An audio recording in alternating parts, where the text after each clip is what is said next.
rangba ka jilla ukondrit ke sangma lembat umentri khna badekmi ekatna tourism jong ka sarkar pedeng ushripat yeso naik hinin kiski ulapli ke international tourism mart ka ba Khadwei hakanong ba shillong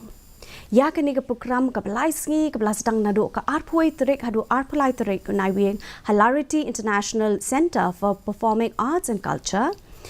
But hakani ka program kila don kumba arpu prang kiken hon ki belawan na ki khat pratli kiri but san pongot kinok thi na keleng ki benta jongkari ki belawan bani shimbenta hakani program tungine pai menta shakani ka kubor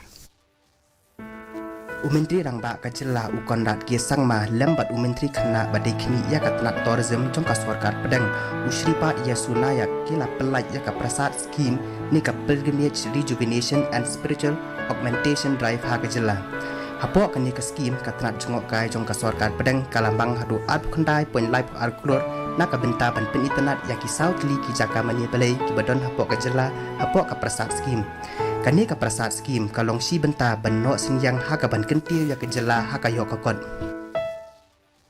We have been, as a state, we've been focusing on ensuring that there is a sense of sustainable tourism and a concept of eco-tourism, and we are ensuring that from our side policies are being created where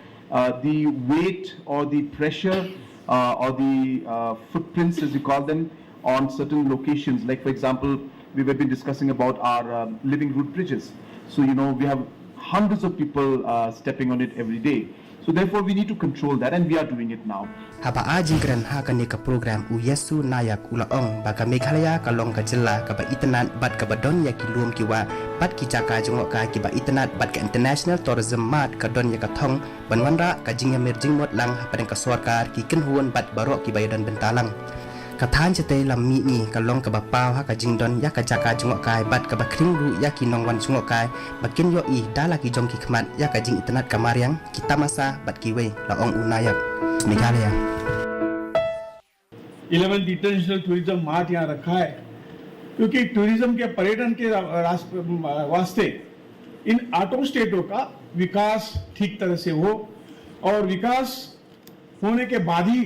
पर्यटन को भी निश्चित तौर से बढ़ावा मिलेगा पर्यटन अच्छी तरह चलेगा तो देश की जीडीपी देश की आर्थिक व्यवस्था भी मजबूत होगी bureau report D news Meghalaya